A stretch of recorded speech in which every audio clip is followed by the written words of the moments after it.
مطلب کیا کہ باجماعت نماز کا ایک پراپر تصور دیا گیا، اس لیے کہ کوئی بھی انسان ایک خاص جو ہے ماحول کے بغیر قائم نہیں کر سکتا. ہم جو کہتے ہیں نا کہ مکہ اور مدینہ پہنچ کر یعنی مسجد الحرام اور مسجد النبوی میں پہنچ کر ہمارے ایمان کا جو لیول ہوتا ہے وہ واپس آ کر نہیں ہوتا. اس کی وجہ کیا ہوتی ہے؟ ہم ایک ایسے ماحول، ایک ایسے معاشرے کے اندر ہوتے ہیں جہاں سارے لوگ دنیا کی تمام فکروں سے آزاد ہو کر اللہ رب العزت کے حضور کھڑے ہوتے ہیں. وہاں پہ بھی آپ چل چل کے اگر تھک جائیں یعنی جیسے طواف کر کے انسان ہے، وقت کے ساتھ ذوف کا مسئلہ بھی ہو سکتا ہے یا کمزوری ہوتی ہے تو ہم بیٹھ جاتے ہیں، لیکن کیا ہوتا ہے ہمارے ساتھ والا جو ہے قرآن الحکیم کی تلاوت کر رہا ہوتا ہے، آپ جو ہے خود بخود قرآن الحکیم لے کر بیٹھ جائیں گے پڑھنے کے لیے. اس کے بعد آپ اذکار پڑھنے بیٹھ جائیں گے. اس کے بعد آپ دوبارہ آپ کا دل کرے گا نہیں بھائی ابھی تو ماشاءاللہ سب لوگ طواف کر رہے ہیں، میں کیوں بیٹھ گیا، چلو جی دوبارہ الحمدللہ زمزم پیو اور دوبارہ طواف کے لیے کھڑے ہو جاؤ. ماحول زندگی کے اندر بہت بہترین اثر کرتا ہے اور یہ وہ چیز ہے جس کے ذریعے سے سارے کام ہوتے ہیں. اور یہ ماحول بنانا پڑتا ہے. اگر مثال کے طور پہ ایک بندہ ہے تو اس کی جو لو جلی ہوئی ہے ہو سکتا ہے وہ بجھ بھی جائے، اور ہو سکتا ہے وہ ایک بندے کی جو لو جلی ہوئی ہے دل کے اندر ایمان کی وہ اعتراف کو بھی روشن کر دے. اور اس کے بعد فرمایا گیا اور پھر کہا گیا کہ یہ خشوع کرنے والوں کے لیے تو آسان ہے، لیکن خشوع کرنے کے علاوہ جو لوگ ہیں نا ان کے اوپر یہ بھاری ہے. آیت نمبر ٹھیک ہے 45 میں آئی تھنک ہم لوگ اس اسکرین کے ساتھ نہیں چل رہے شاید،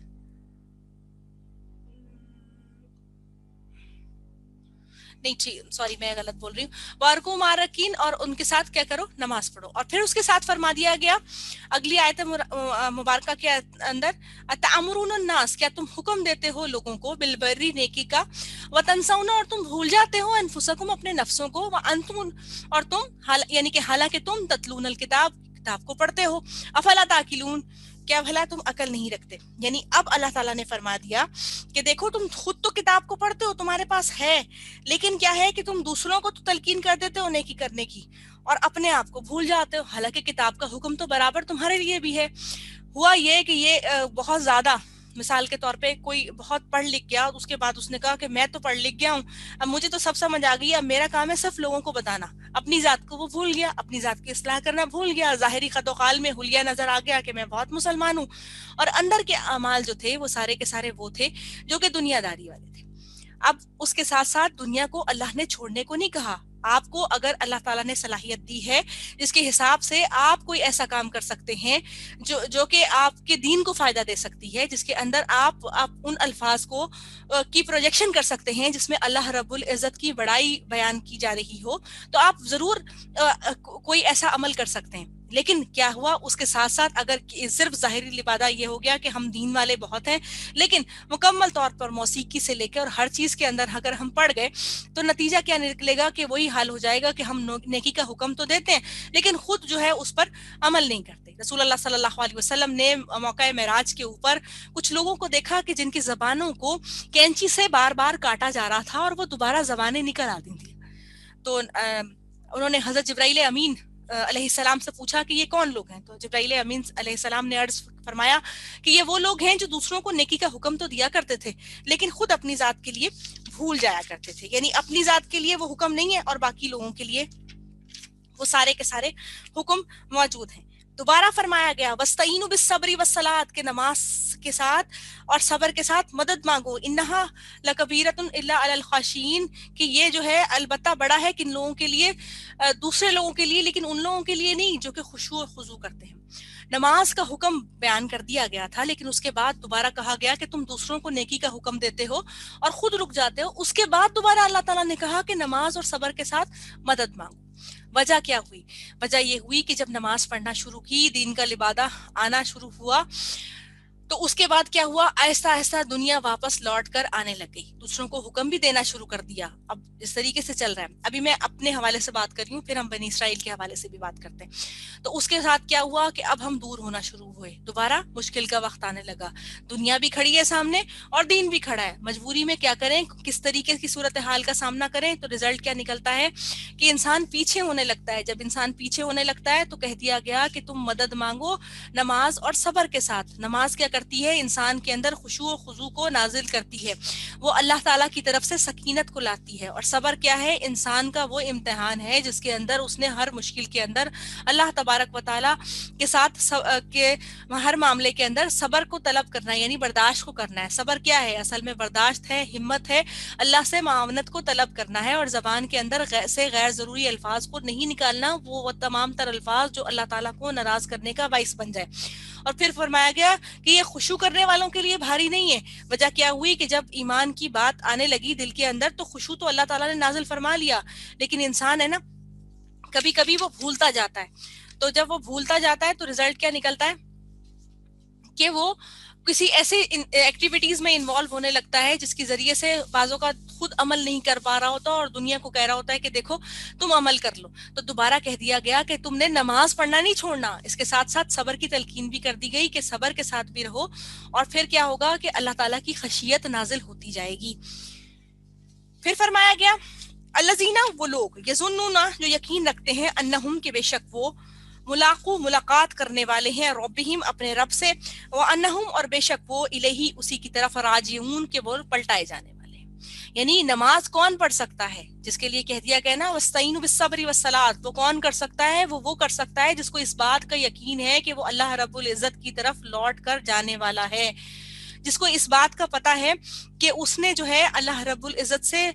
ملاقات کا شرف لینا ہے، اور جو اللہ کے سامنے کھڑا ہوگا. ملاقات تو بہت بعد میں آئے گی نا، کہ جب جنت کا ٹکٹ ہاتھ کے اندر آ جائے گا، جب کہہ دیا جائے گا کہ تم لوگ سے اللہ تعالیٰ راضی ہو گئے ہو، جس کو فازوا فوزا عظیما کا نام دیا گیا کہ یہی تو سب سے بڑی کامیابی ہے جو مل گئی. تو جو اللہ کے سامنے کھڑے ہونے سے جو لوگ ڈرتے ہیں نا، جن کو پتا ہے کہ جب میرا حساب کتاب ہوگا تو کیا بنے گا، تو وہ لوگ اس کے اوپر کرتے ہیں، اور ان کے لیے یہ نماز پڑھنا کوئی مشکل کام نہیں ہے. دوبارہ فرمایا گیا یا بنی اسرائیل اذکروا، اے بنی اسرائیل یاد کرو نعمتیا، میری اس نعمت کو، التی، وہ جو انعمت، انعام کی تھی میں نے، علیکم، تم پر، وانی فضلتکم، اور میں نے فضیلت دی تھی تم کو، علی العالمین، جہانوں پر. بنی اسرائیل کو جو سب سے بڑا رتبہ اللہ تبارک و تعالیٰ کو کی طرف سے دیا گیا، یعنی اولاد یعقوب کو، کہ ان کے اوپر پے در پے انبیاء آئے، ان کے اوپر تعلیم، علم و فراست، انعام و اکرام اور اللہ تبارک و تعالیٰ کے معجزات کا کرم ہی رہا. وحی الہی کا اگر ہم جائزہ لینا تو اصل میں وحی الہی کا جو آغاز ہے جو ہماری امت کے اوپر ہوا، اس میں لفظ اقرا سے ہوا، جس کا مطلب ہے پڑھ. تو اس کا مطلب یہ ہوا کہ وحی الہی اللہ تبارک و تعالیٰ کی طرف سے عطا کردہ علم ہے جو انسانوں کے اندر سے جہالت کو دور کرنے کے لیے اللہ رب العزت نے دیا. تو وہ جو علم جس کو ہم بعض اوقات لا علمی سے اپنی ضائع کر دیتے ہیں اور جہالت سے ضائع کر دیتے ہیں، تو اس علم کا اللہ تبارک و تعالیٰ نے انعام کے طور پر کہا کہ دیکھو اللہ رب العزت نے تمہیں وہ نعمت عطا کی جو جہان والوں سے مکمل طور پر تمہیں فضیلت میں ملی. اور اس کے اندر پھر حضرت سلیمان علیہ السلام کی پروکار بادشاہت بھی ہے، حضرت داؤد علیہ السلام کو لوہے کی مولڈنگ کے لیے جو معجزات دیے گئے وہ بھی ہیں، اور اس کے علاوہ حضرت موسیٰ علیہ السلام کو دیے جانے والے معجزات، حضرت عیسیٰ کو، اور جتنے بھی انبیاء ان کے اندر آئے، حضرت ابراہیم سے لے کر حضرت یعقوب علیہ السلام سے لے کر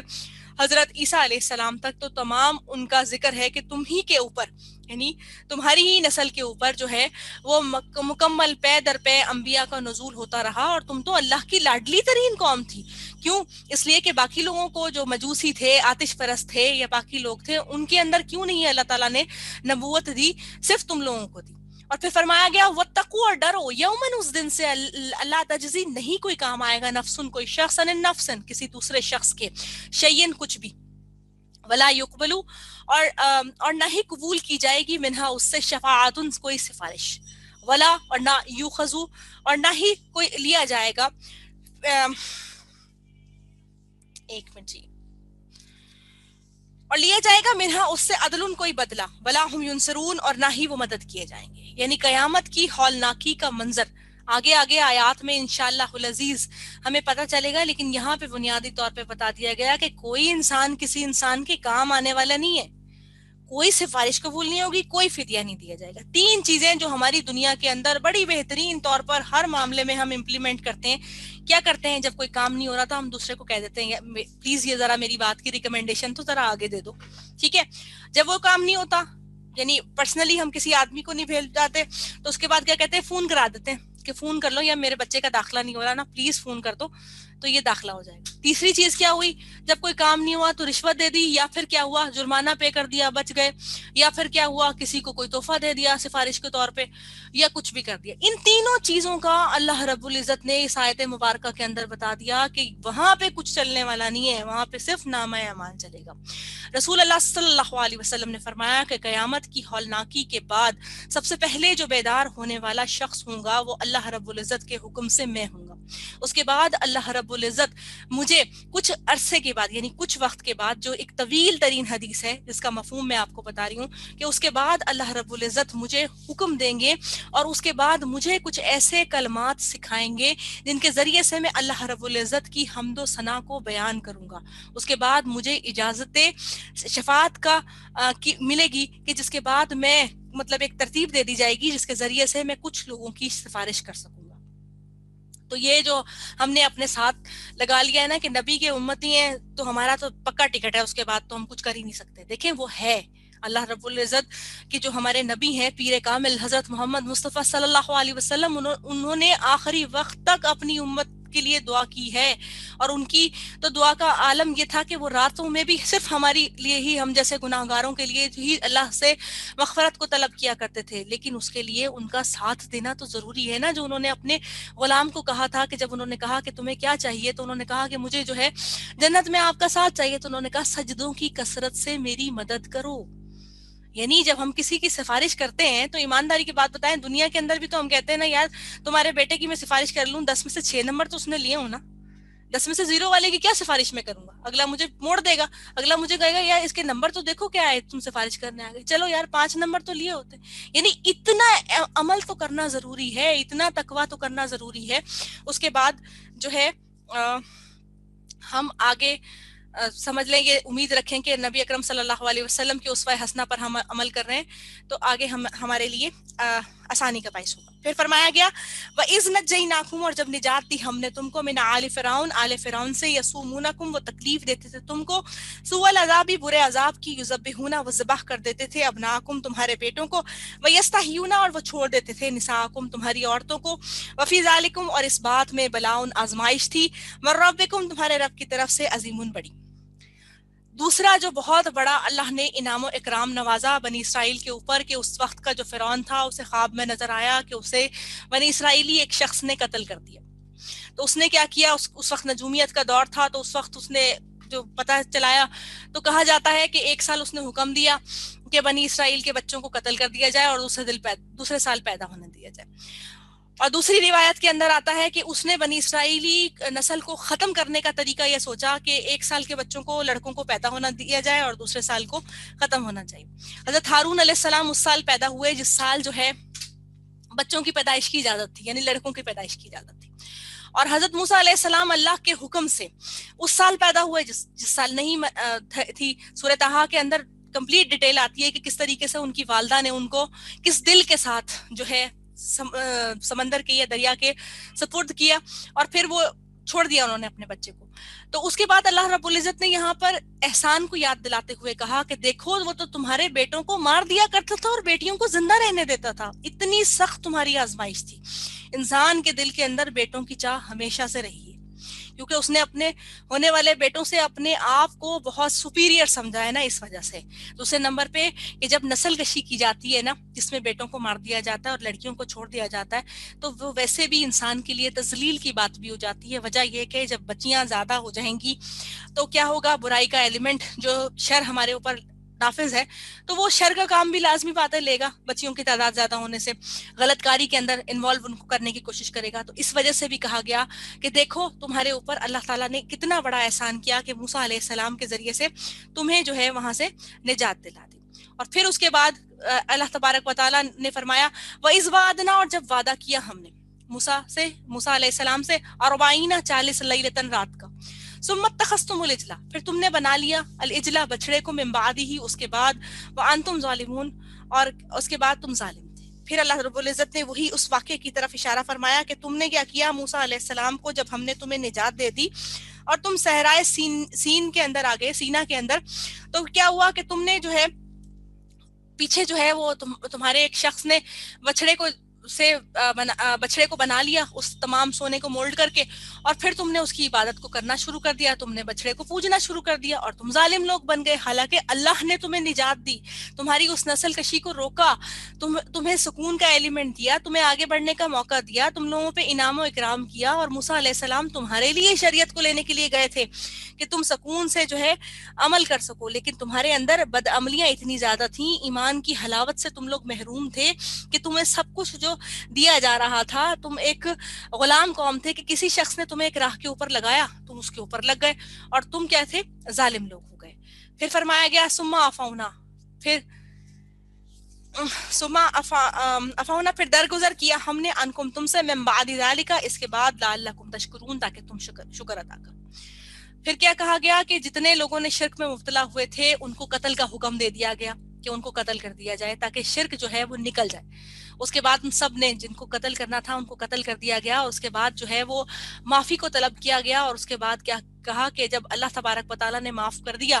اور اس لیے اللہ نے معاف کیا کہ تم دوبارہ ایسا نہ کرنا, شکر کر لینا, شکر کر کے تم لوٹ آنا اس طرف. اور پھر آگے جو ایک اور نعمت دی گئی وہ کیا تھی, وَإِذْ آتَيْنَا مُوسَى الْكِتَابَ, اور موسیٰ علیہ السلام کو ہم نے کتاب عطا کی, وَالْفُرْقَانَ, اور فرقان یعنی فرق کرنے والی, لعلکم تہتدون تاکہ تم ہدایت پا جاؤ. یعنی یہ اس چیز کے لیے دی کہ تاکہ تم ہدایت کو پا جاؤ, فرق تمہیں پتہ چل جائے کہ حق اور باطل کے اندر اصل میں فرق کیا ہے. اور موسیٰ علیہ السلام کو کتاب اس لیے دی تاکہ تم صاحب شریعت ہو جاؤ, تمہارا دنیا کے اندر نام بھی ہو جائے, اور تمہیں حق اور باطل کے اندر پہچان ہو جائے, اور تم سیدھے راستے کو پا سکو. اور اس کے بعد پھر فرمایا وَإِذْ قَالَ, اور جب کہا موسیٰ علیہ السلام نے, لِقَوْمِهِ, اے میری قوم, یا قومی, اپنی قوم سے کہا, یا قومی, اے میری قوم, انکم, بے شک تم, ظلمتم, نفس کیا, ظلم کیا تم نے, انفسکم, اپنے نفسوں پر, باتخاذکم العجل, بنانے پر بچڑے کے, فتوبو, بس توبہ کرو, الی بارئکم, اپنے پیدا کرنے والے کے لیے, فقتلوا, تو قتل کرو, انفسکم, اپنے نفسوں کو, ذالکم, یہ بات, خیرکم, بہتر ہے, لکم, تمہارے لیے, عند بارئکم, اپنے رب کے یعنی اپنے پیدا کرنے والے کے لیے, فتاب علیکم, پھر وہ مہربان ہوا, علیکم, تم پر, انہو, کہ بے شک وہ, ہوا التواب الرحیم, وہ بہت توبہ قبول کرنے والا, نہایت رحم کرنے والا ہے. یعنی یہ وہی بات جو اللہ تعالیٰ نے فرمایا نا کہ پھر ہم نے درگزر کیا ان سے, اس کے بعد کہ تاکہ تم شکر ادا کرو. موسیٰ علیہ السلام کو اللہ تعالیٰ نے حکم دیا کہ جن لوگوں نے بھی شرک کی حلاوت کو اپنے دل کے اندر ڈالا تھا, یعنی اس سے اگلی آیات کے اندر آئے گا, فَأُشْرِبُوا, کہ وہ پلائے گئے, یعنی ان کی نس نس کے اندر اس شرک کی جو حلاوت تھی وہ دوڑ گئی تھی, جس کے بعد انہوں نے بچڑے کو معبود بنا کر اس کی آواز کے اوپر پوجنا شروع کر دیا. تو اللہ تعالیٰ نے حکم دیا کہ اب معافی اس صورت میں ملے گی جب ان لوگوں کو قتل کر دیا جائے گا. اور یہ کس لیے کیا گیا تھا, یہ اس لیے کیا گیا تھا کہ بعد کی جو نسل ہے نا اس کے اندر یہ بیماری ختم ہو جائے اس کے اندر سے. تو پھر اس اللہ تعالیٰ نے کہا کہ تم اپنے نفسوں کو خود قتل کر دو, اور پھر کہا گیا کہ پھر تمہارے رب کو تمہارے سے یہ درگار ہے, اس لیے کہ اس رب نے تمہیں اس اتنے بڑے عذاب سے نکالا ہے جو کہ تمہاری نسل کشی کر رہا تھا, تمہارے دل و دماغ کے اوپر حاوی تھا, اور یہ بات اللہ کو زیادہ پسند ہے. اور توبہ کرو, بے شک وہ توبہ قبول کرنے والا مہربان ہے. نفسوں کا قتل آج کیسے ہو سکتا ہے؟ نفسوں کا قتل آج ایسے ہوگا کہ جن چیزوں کے اندر ہم آج انوالو ہو کر رہ گئے ہیں ہم اس کو چھوڑ دیں. لازمی بات ہے, اتنی ہمت تو لازمی بات نہیں ہم کر پائیں گے کہ ہم اپنے آپ کو خود قتل کر دیں, اور خودکشی ہمارے مذہب میں حرام بھی ہے. لیکن کیا ہوا ہے, جو یہ بات کی گئی کہ اب جو ہے کیا کہتے ہیں, یہ چیز رکھ دی گئی کہ اب جو ہے تم اپنے نفسوں کو قتل کر دو. مراد کیا کہ ان تمام تر چیزوں کو جن شرک کے اندر تم انوالو ہوئے ہو ان کو چھوڑ دو, اور چھوڑنے کے بعد توبہ کر لو. شرک ہمیں نظر نہیں آتا لیکن ہمارے ارد گرد کہیں نہ کہیں موجود ہے. کیسے موجود ہے کہ ہم بہت ساری باتوں کو اللہ رب العزت کی طرف موڑنے کی بجائے لوگوں کی طرف موڑ دیتے ہیں. ہم کیا کرتے ہیں, ہم ایک پتے کو جس کو ہم نے کھا لیا, اور اس کے بعد اگر اس جڑی بوٹی سے ہمیں کوئی فیض مل گیا اور اس کے بعد اولاد اللہ تعالیٰ نے نواز دی, تو ہم کیا کہتے ہیں, اس درخت کی بیری کا ہم نے پتا کھایا تھا یا کچھ بھی کھایا تھا, مجھے نہیں پتا ویسے بیری سے کچھ ہوتا ہے کہ نہیں, لیکن یہ کہ وہ میں نے کھایا تھا تو اس کا رزلٹ کیا نکلا کہ مجھے تو اولاد ہو گئی. تو کیا ہوا, اس بیری کے اندر کچھ تھا؟ نہیں, وہ بیری آپ کھاتے اس کے اوپر کوئی نہ کوئی بیکٹیریا ہوتا, آپ مر بھی سکتے تھے. لیکن کیا ہے, وہ اللہ رب العزت نے اس کے اندر شفا رکھی تھی. تو احسان کیا ہے کہ اللہ تبارک و تعالیٰ نے میرے ذہن کے اندر وہ بات ڈالی جس کے ذریعے سے اللہ رب العزت نے مجھے وہ راستہ سجھائی دیا کہ میں نے وہ چیز کھا لی جو میرے لیے صحت مندی کا باعث تھی، میں نے کھائے اور اللہ رب العزت نے مجھے اولاد دے دی. یہ میں نے اولاد کی وہ بات کی کہ ہمارے ہاں دنیا میں بہت سارا جو شرک اور گناہ ہو رہا ہے نا، وہ اس اولاد کو پانے کے لیے ہو رہا ہے. ہم نے کوئی جگہ نہیں چھوڑی جہاں پہ ہم نے ماتھا ٹیکا ہو، سوائے نہیں ٹیکا تو جانماز پہ نہیں ٹیکا، نہیں ٹیکا تو ہم نے تہجد کے وقت نہیں ٹیکا جب تو قبولیت کا وقت ہے، ہم نے نہیں مانگا تو ہر در، ہر انسان، ہر چوکھٹ، ہر بت اور ہر درگاہ کے اوپر ہم نے سجدہ کیا نہیں کیا. مسجد میں جا کے مرد نے نہیں سجدہ کیا کہ اللہ تبارک و تعالیٰ نے اس کی وجہ سے اولاد دے دی ہے، تو اس نے نہیں مانگا جا کے کہ رب العالمین کی مجھے صاحب اولاد کر دے. اور اسی طریقے سے یقین نام کی کیفیت نہیں ہے ہمارے اندر. ہم کیا کرتے ہیں، ہم چھوٹی چھوٹی چیزیں جو ہمیں مل گئیں ہم ان کے اوپر اعتبار کر لیتے ہیں، اور اس کے بعد ہم تمام تر چیزوں کا جو ماخذ اور منبع ہے نا اللہ رب العزت کی ذات، ہم اس کو بھول جاتے ہیں. بس یہ جو بندہ ہے نا، اس نے میری مدد کر دی تھی. بھائی اس بندے کے دل کے اندر بھی اللہ رب العزت نے خیال ڈالا تھا آپ کی مدد کرنے کے لیے، وہ راستہ بھی اس نے سکھایا تھا، آپ اس کا بھی شکریہ ادا کریں. میں یہ نہیں کہہ رہی کہ بندوں سے تعلقی کر کے اپنے تعلقات کو جو اللہ تعالیٰ نے اخلاق کے جیسے زیور سے ہمیں آراستہ کیا ہے ہم اسے بھول جائیں، نہیں، اس کے ساتھ اللہ رب العزت کا شکر ادا کریں کہ دیکھیں اللہ رب العزت آپ نے میری ایسی مدد فرمائی کہ آپ نے بندوں کے اندر دل کے اندر خیال ڈال دیا کہ وہ میری مدد کے لیے خود بخود کھڑے ہو گئے. اللہ تعالیٰ غیب کے ذریعے سے جو راستوں کو کرتے ہیں وہ اسی طرح سے کرتے ہیں نا کہ ہمارے لیے آسانیوں کا معاملہ شروع ہو جاتا ہے ہر چیز کے لیے. تو آج کی ہماری آیات جو تھیں وہ آیت نمبر 54 پہ میں نے مکمل کی ہیں. آپ کا کوئی سوال ہو تو کر لیجئے، اور ٹائم رننگ شارٹ ہو گیا ہے ہمارے پاس، بالکل شاید ایکسیڈ بھی ہو گیا، تو آپ کے پاس کوئی بھی سوال ہو تو آپ مجھ سے کر لیجئے آج کے حوالے سے، تاکہ مجھے پتہ چل جائے کہ کس حد تک جو ہے وہ ہم آج کی آیات کو سمجھ سکے ہیں. ٹائم سر جو ہے وہ 8 منٹس ہیں اس میٹنگ کو کمپلیٹ ہونے میں، تو 8 منٹس کے درمیان میں کوئی بات ہو تو آپ پوچھ لیجئے، نہیں تو پھر میں مکمل کر لیتی ہوں. اور تھوڑا سا مجھے فیڈ بیک صرف اس حوالے سے دے دیں کہ جو چیز میں بول رہی ہوں کہ اس میں جلدی تو نہیں ہے، ایک تو بولنے میں، اور دوسرا یہ چیز کہ کوئی بات سمجھ بھی آ رہی ہے یا نہیں، صرف اس حوالے سے دے دیں کیونکہ اصلاح کی ضرورت انسان کو رہتی ہے. بس یہ چیز بتا دیجیے.